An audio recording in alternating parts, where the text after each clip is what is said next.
अवधूत चिंतन श्री गुरुदेव दत्त दिगंबराय विद्महे अत्रिपुत्राय धीमहि तन्नो दत्त प्रचोदयात्। ओं परब्रह्म परमात्मने नमः। उत्पत्ति स्थिति प्रलयंकराय ब्रह्मा हरिहराय त्रिगुणात्मने सर्वकौतुकानि दर्शय दर्शय दत्तात्रेयाय श्री स्वामी समर्थ मनो इच्छिता कामना कुरु कुरु स्वाहा। ಎಲ್ಲ ಸ್ವಾಮಿ ಸಮರ್ಥರ ಭಕ್ತಾದಿಗಳಿಗೂ ನಿಮ್ಮನೆ ಹುಡುಗ ಸಂತೋಷ್ ಪತಂಗೆ ಮಾಡುವ ನಮಸ್ಕಾರಗಳು. ವೀಕ್ಷಕರೇ, ಗುರುವಿನ ದಾರಿ ಬಲು ಕಠಿಣ. ನಾವು ನೀವು ಅನ್ಕೊಂಡಷ್ಟು ಸುಲಭ ಅಲ್ಲ. ಫಸ್ಟು ಈ ವಿಡಿಯೋ ಈ ಸ್ವಾಮಿ ಸಮರ್ಥರ ಬಗ್ಗೆ ಆಗಲಿ ದತ್ತ ಮಹಾರಾಜರ ಬಗ್ಗೆ ಆಗಲಿ ಒಂದು ವಿಡಿಯೋನ ನೀವು ನೋಡ್ತಾ ಇದ್ದೀರಾ ಅಥವಾ ಒಂದು ಗುರುವಿಗೆ ಸಂಬಂಧಪಟ್ಟಿರ್ತಕ್ಕಂಥ ಒಂದು ವಿಡಿಯೋನ ನೀವು ನೋಡ್ತಾ ಇದ್ದೀರಾ ಅಂದರೂ ಕೂಡ ನೀವು ಪುಣ್ಯ ಮಾಡಿರ್ಬೇಕು. ಇಲ್ಲ ಅಂದರೆ ಆ ವಿಡಿಯೋಗಳು ನಿಮಗೆ ಬರೋದಕ್ಕೂ ಸಾಧ್ಯ ಇಲ್ಲ. ನಿಮ್ಮ ಮನಸ್ಸಿನ ಸ್ಥಿತಿಗತಿಗೆ ಅವ್ರು ರೀಚ್ ಆಗೋಕ್ಕೂ ಆಗೋದಿಲ್ಲ, ನೀವು ಸೇವೆ ಮಾಡೋದಕ್ಕೂ ಆಗೋಲ್ಲ. ಯಾಕಂದರೆ ಅದು ಗುರುವಿನ ದಾರಿ ಭಯಂಕರವಾಗಿರ್ತಕ್ಕಂಥ ದಾರಿ. ಇವತ್ತು ಒಲಿತಾರೋ ನಾಳೆ ಒಲಿತಾರೋ ಒಲಿಯಲ್ವೋ, ಅದು ಎಷ್ಟು ವರ್ಷಗಳು ತಗೊತಾರೋ ಹೇಳೋಕ್ಕಾಗಲ್ಲ. ಅದಕ್ಕೊಂದು ಬೆಸ್ಟ್ ಎಕ್ಸಾಂಪಲು ನಮ್ಮ ಹುಬ್ಬಳ್ಳಿ ಸಿದ್ಧಾರೂಢರು. ಅವ್ರ ಬಗ್ಗೆ ಅಂತೂ ನನಗೆ ಅಷ್ಟರ ಮಟ್ಟಿಗೆ ನಾನು ಗೊತ್ತಿಲ್ಲ, ತಕ್ಕ ಮಟ್ಟಿಗಾದರೂ ನಿಮ್ಗೆ ಹೇಳ್ತೀನಿ. 12 ವರ್ಷ ಕುದುರೆ ಕಟ್ಟೋ ಜಾಗದಲ್ಲಿ ಗುರುಗಳಿಗೆ ಕಾಯ್ಕೊಂಡು ನಿಂತ್ಕೊಂಡಿದ್ರು ಅವರು. 12 ವರ್ಷ. ಇವಾಗಿನ ಟ್ರೆಂಡ್ಗೆ 12 ನಿಮಿಷ ನಿಲ್ಲಕ್ಕಾಗಲ್ಲ. ಇಮ್ಮಿಡಿಯೇಟ್ ಫೋನು, ಸಂತೋಷಣ ನಾನು ಅಷ್ಟು ಸೇವೆ ಮಾಡಿದೆ, ನಾನು ಇಷ್ಟು ಸೇವೆ ಮಾಡಿದೆ, ನಾನು ಅಷ್ಟು ಪಾರಾಯಣ ಮಾಡಿದೆ, ನಾನು ಇಷ್ಟು ಉಪವಾಸ ಮಾಡಿದೆ, ನಾನು ಅಷ್ಟು ಗುರುವಾರ ಮಾಡಿದೆ, ನನಗೆ ಏನೂ ಫಲ ಸಿಕ್ಕಿಲ್ಲ. ಫಲ ಯಾಕೆ ಸಿಕ್ಕಿಲ್ಲ? ನಾವೇನು ಮಾಡಿದ್ದೀವಿ, ನಮ್ಮ ಕರ್ಮಗಳೇನು, ಅದ್ರ ಬಗ್ಗೆ ಯೋಚನೆ ಮಾಡೋರು ಯಾರು ಅಲ್ವಾ? ಸುಮ್ಮನೆ ಏನಂದರೆ ದಿಢೀರಂತ ಸಾಧ್ಯ ಇಲ್ಲ. ಅದು ಮಹಾರಾಜರಂತೂ ಒಲಿಯೋದಕ್ಕೆ ಸಾಧ್ಯನೇ ಇಲ್ಲ ಸುಲಭವಾಗಿ. ಅದರಲ್ಲೂ ದತ್ತ ಮಹಾರಾಜರು, ಯಪ್ಪ ಭಗವಂತ ಕೋಟಿ ನಮಸ್ಕಾರ. ಎಷ್ಟೇ ವರ್ಷಗಳಾದರೂ ಎಷ್ಟೇ ದಿನಗಳಾದರೂ ಕೂಡ ದತ್ತಾತ್ರೇಯ ಅನ್ನೋ ಒಂದು ನಾಮಸ್ಮರಣೆ ಹೃದಯದಲ್ಲಿ ಬರುತ್ತಪ್ಪ ಅಂದರೆ ಅದು ಪೂರ್ವ ಜನ್ಮದ ಪುಣ್ಯದ ಸುಕೃತದ ಫಲ. ಬರೀ ನಾಮಸ್ಮರಣೆ. ಯಾಕಂದರೆ ದತ್ತ ಮಹಾರಾಜರ ಬಗ್ಗೆ ಹೇಳಬೇಕು ಅಂದರೆ ನಾಮಸ್ಮರಣ ಸಂತುಷ್ಟಯಾಮಿ ಅಂದರೆ ದತ್ತಾತ್ರೇಯ ಅಂಥೇಳಿ ನೀವು ಕರೆದ್ರೇನೆ ದತ್ತ ಮಹಾರಾಜರಿಗೆ ಖುಷಿ ಅನಿಸ್ಬಿಡುತ್ತೆ. ಯಾವುದು ಅಭಿಷೇಕ ಪೂಜೆ ಅದು ಇದು ಇಲ್ಲ, ಬರೀ ಹೃದಯದಿಂದ ದತ್ತ ಅಂತ ಕೈ ತುಂಬ ಕೈ ಜೋಡಿಸಿ ಮನಸ್ಸಲ್ಲಿ ತೃಪ್ತಿ ಆಗೋ ಥರ ನೆನೆಸ್ಕೊಂಡ್ರೆ ಸಾಕು. ಆ ಒಂದು ಖುಷಿ ವಿಚಾರ. ಇವತ್ತು ಎಲ್ಲ ತಂದೆ ತಾಯಿಗಳಿಗೂ ಒಂದು ಸಮಸ್ಯೆ, ಮಕ್ಕಳದೇ ಚಿಂತೆ. ನನಗೂ ಅದೇ ಥರನೇ ಚಿಂತೆ. ಏನಾಗತ್ತಪ್ಪ, 3 ಜನ ಮಕ್ಕಳಿದ್ದಾರೆ, ಅವರು ಧಾರ್ಮಿಕ ದಾರಿಯಲ್ಲಿ ಬರ್ತಾರೋ ಅಥವಾ ಅಧೈರ್ಮಿಕವಾಗಿರ್ತಕ್ಕಂಥ ಒಂದು ದಾರಿ ಹಿಡಿತಾರೋ. ಯಾಕಂದರೆ ಇದು ಪ್ರತಿಯೊಬ್ಬರಿಗೂ ತಂದೆ ತಾಯಿಗೂ ಒಂದು ದೊಡ್ಡ ಸಮಸ್ಯೆ ಇದು. ಯಾಕಂದರೆ 24x7 ಅವರನ್ನು ಕಾಪಾಡೋಕ್ಕಾಗಲ್ಲ, ಅವ್ರ ಹಿಂದೆ ಬೀಳೋಕ್ಕಾಗಲ್ಲ, ಅವ್ರ ಜೊತೆ ವಾದ ಮಾಡೋಕ್ಕಾಗಲ್ಲ, ಅವ್ರು ವಾದ ಮಾಡಿ ಅವ್ರ ಜೊತೆ ಗೆಲ್ಲಕ್ಕಾಗಲ್ಲ. ಯಾಕಂದರೆ ವಾಪಸ್ ಅವರೇ ಗೆಲ್ತಾರೆ. ಸೊ ಇಂಥ ಒಂದು ಪರಿಸ್ಥಿತಿಯಲ್ಲಿ ಇವತ್ತು ಬೆಳಗ್ಗೆ ನನ್ನ ಮಗಳು ನನಗೆ ಫೋನ್ ಮಾಡ್ತಾಳೆ. ಫೋನ್ ಮಾಡಿ, ಪಾಪ ಒಂದು ಮಿರಾಕಲ್ ಆಯಿತು ನನಗೆ ನನ್ನ ಜೀವನದಲ್ಲಿ ಅಂತ. ಹೇಳಮ್ಮ ಏನು ಅಂತ ಕೇಳ್ತೀನಿ ಅವಳಿಗೆ. ಇದು ಯಾವಾಗ ನನ್ನ ಮನೆ, ನಾನು ಒಂದು ದೇವಸ್ಥಾನಕ್ಕೆ ಹೋಗ್ತೀನಿ. ಇಲ್ಲಿಂದ ಸುಮಾರು ಒಂದು 10 ಕಿಲೋಮೀಟರ್ ಇದೆ. ಪಾಂಡುರಂಗನ ದೇವಸ್ಥಾನಕ್ಕೆ ನಾನು ಒಂದು 40 ಡೇಸು ಒಂದು ಹೇಳಿದ್ದಾರೆ, ನಾನು ಪೂಜೆಗೆ ಹೋಗ್ತೀನಿ. ಸೊ ನಮ್ಮ ಮನೆಯಿಂದ ಹೋಗುವಾಗ ಅವಳದ್ದು ಫೋನ್ ಬರುತ್ತೆ. ಪಾಪ ನಾನು ಮೊನ್ನೆ ಗುರುವಾರ ನಾನು ದತ್ತ ಮಹಾರಾಜರ ದೇವಸ್ಥಾನಕ್ಕೆ ಹೋಗಿದ್ದೆ. ನಾನು ಕೈ ಮುಕ್ಕೊಂಡು ನಾನು ಕೇಳಿಕೊಂಡೆ, ಏನಂತ ಅಂದರೆ, ಮಹಾರಾಜರೇ ನಾನು ಬರೋ ಗುರುವಾರದಿಂದ ಒಂದು ಗುರುವಾರ ಉಪವಾಸ ಮಾಡ್ತೀನಿ ನಿಮ್ಮ ಹೆಸರಲ್ಲಿ ಅಂತ ಬೇಡ್ಕೊಂಡೆ ಅಂತ ನಾನು ಸಂಕಲ್ಪ ಮಾಡಿಕೊಂಡು ಬಂದೆ. ಹಂಗಂದ ತಕ್ಷಣ ಫಸ್ಟು ನನ್ನ ಐಬಾಲಲ್ಲಿ ಕಣ್ಣಲ್ಲಿ ನೀರು ಬರುತ್ತೆ.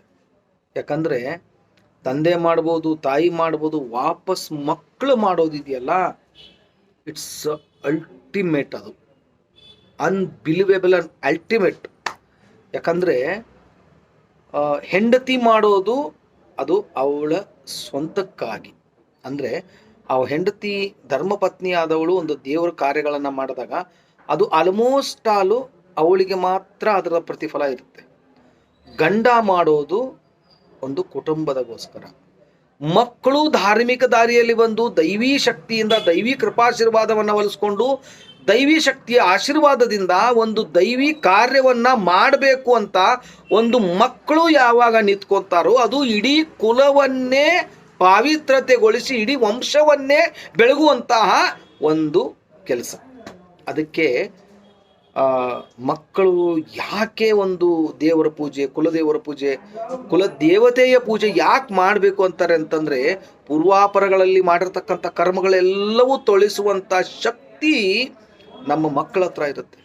ಅದರಲ್ಲೂ ಮಕ್ಕಳು ಇವಾಗ ನೋಡಿ, ಎಕ್ಸಾಂಪಲ್ ನನ್ನ ಮಗ ಮಾಡ್ತಾನೆ ಸೇವೆ, ನಾನು ದತ್ತ ಮಹಾರಾಜರಿಗೆ ಕೋಟಿ ಕೋಟಿ ನಮಸ್ಕಾರ, ನನಗೆ ಅಂಥ ಮಗನ್ನ ಕೊಟ್ಟಿದ್ರ. ಯಾಕಂದ್ರೆ ಅಂಥ ಮಗನ್ನ ಕೊಟ್ಟಿದ್ರ ಅಂತ ಅನ್ನೋಕ್ಕಿಂತ ಮುಂಚಿತವಾಗಿ ಅವನು ಹೊಟ್ಟೆಯಲ್ಲಿದ್ದಾಗ ದತ್ತ ಮಹಾರಾಜರ ಒಂದು ಪಾರಾಯಣ ಅದೆಲ್ಲ ಅದ್ಭುತವಾಗಿ ಅದನ್ನ ಮಾಡಿದ್ದಾರೆ ನಮ್ಮ ವೈಫ್ ರೂಪ ಅಂತ.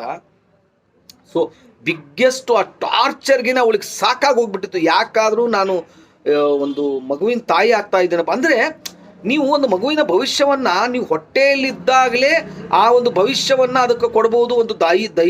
ಒಂದು ದೈವಿಕ ಧಾರ್ಮಿಕವಾಗಿರ್ತಕ್ಕಂಥ ಒಂದು ಶಕ್ತಿಯನ್ನ ಮಗು ಕೊಡ್ಬೋದು.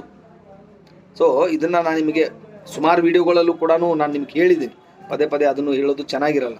ಓಕೆ, ಸೊ ಇಲ್ಲಿ ಏನಪ್ಪ ವಿಷಯ, ಇವತ್ತು ಬೆಳಗ್ಗೆ ನನ್ನ ಮಗಳು ನಂಗೆ ಫೋನ್ ಮಾಡ್ತಾಳೆ, ಪಪ್ಪ ನಾನು ನಿನ್ನೆ ಬೇಡ್ಕೊಂಬಂದ್ರೆ, ಗುರುವಾರ ಬೇಡ್ಕೊಂಡಿರ್ತಾರೆ, ಶುಕ್ರವಾರ ಬೆಳಗಿನ ಜಾವದ ಒಂದು ಕನಸದು. ಪಪ್ಪ ನನ್ನ ಕನಸಲ್ಲಿ ಕಲ್ಲಂಬಡ್ಜಿ ಬಾಬಾ ಬಂದಿದ್ರು. ಕಲ್ಲಂಬಡ್ಜಿ ಬಾಬಾ ಅವ್ರು ಯಾರಪ್ಪ ಅಂತಂದರೆ ಗಾಣಗಾಪುರದ ಗುರುಗಳವರು, ನನಗೆ ದೀಕ್ಷೆ ಕೊಟ್ಟಿರ್ತಕ್ಕಂಥ ಗುರುಗಳು. ನಾನಂತ ಅವ್ರನ್ನ ತಂದೆ ಅಂತಾನೆ ನಾನು ಅವರನ್ನು ಕರಿತೀನಿ. ಸೊ ಆ ಒಂದು ಗೌರವ ಇದೆ ನನ್ನ ಮೇಲೆ ಅವ್ರಿಗೆ. ಸೊ ಅದಕ್ಕೆ ನಾನು ಚಿರಋಣಿ. ಅವರು ಮನೆ ಮುಂದೆ ಬಂದಿದ್ದಾರಂತೆ. ನನ್ನ ಮಗಳು ಅವ್ರನ್ನ ಕಾಲು ತೊಳೆದು ಒಳಗಡೆ ಕರ್ಕೊಂಡಿದ್ದಾಳೆ.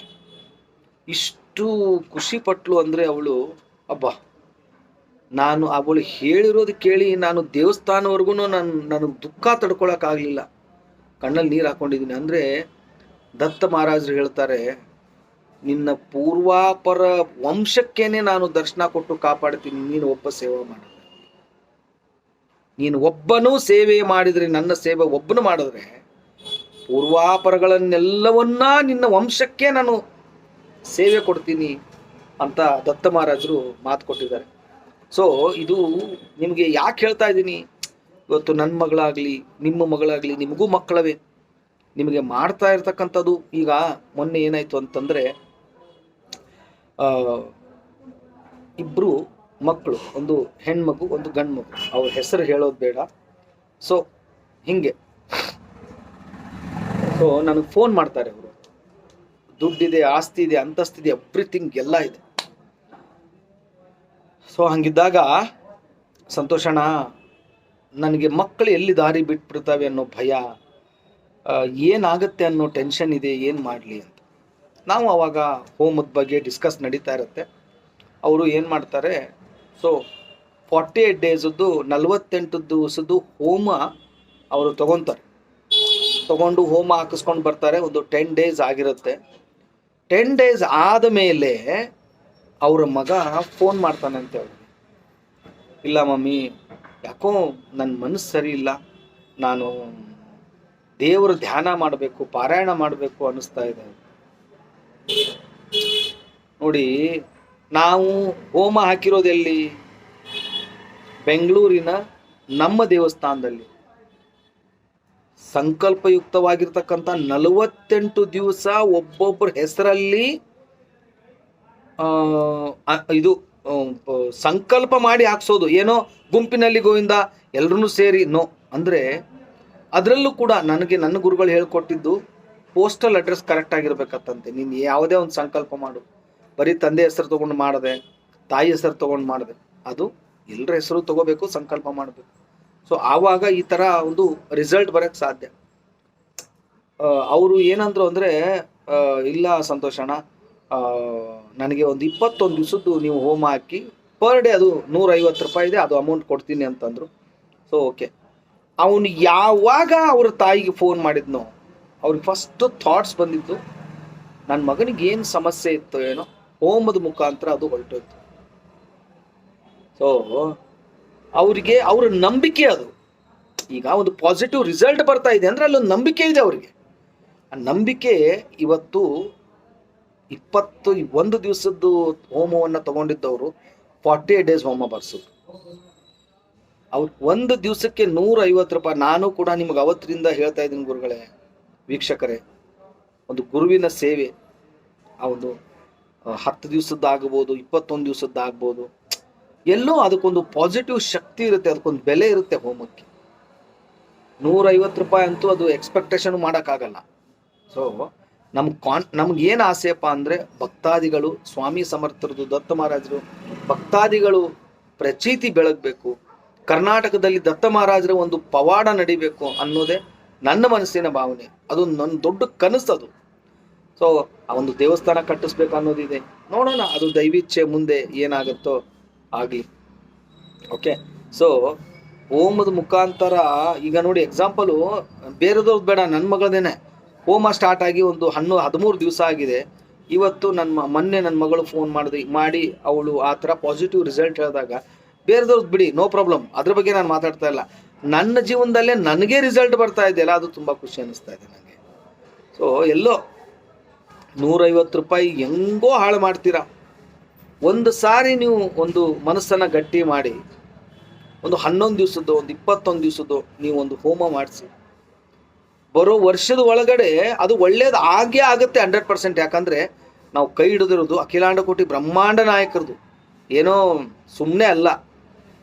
ಅವರಿಗೆ ನಿಮ್ಮ ಪೂರ್ವಾಪರ ಕರ್ಮಗಳನ್ನೆಲ್ಲವನ್ನು ತೊಳೆಯುವಂಥ ಶಕ್ತಿ ಆ ದತ್ತ ಮಹಾರಾಜರಿಗಿರುತ್ತೆ. ಇನ್ನೂ ಒಂದು ಹೇಳ್ತೀನಿ ನಿಮಗೆ, ನಿಮ್ಮ ಹತ್ರ ಮಾಡ್ಸೋಕ್ಕಾಗಲಿಲ್ವ, ಯಾರೇ ಸಮಸ್ಯೆಯಲ್ಲಿದ್ದವ್ರಿಗೂ ನನ್ನ ಒಂದು ಈ ವಿಡಿಯೋನ ಅವರಿಗೆ ಶೇರ್ ಮಾಡಿ. ಅಟ್ಲೀಸ್ಟ್ ಅವ್ರಿಗಾದ್ರೂ ಒಳ್ಳೇದಾಗಲಿ, ಅವ್ರು ಮಾಡುವಂಥ ಸೇವೆಯಿಂದಾಗಲಿ ಆ ಪುಣ್ಯ ನಿಮಗೂ ಸಿಗಲಿ ಅಂತ ಹೇಳ್ತಾ ಇಲ್ಲಿಗೆ ಈ ಒಂದು ವಿಡಿಯೋನ ಮುಗಿಸ್ತಾ ಇದ್ದೀನಿ. ಮತ್ತೆ ಒಂದು ಹೊಸ ಕಥೆ ತಗೊಂಡು ನಿಮ್ಮ ಮುಂದೆ ಬರ್ತೀನಿ. ಅಲ್ಲಿವರೆಗೂ ಶ್ರೀ ಸ್ವಾಮಿ ಸಮರ್ಥ. ಜೈ ಜೈ ಸ್ವಾಮಿ ಸಮರ್ಥ.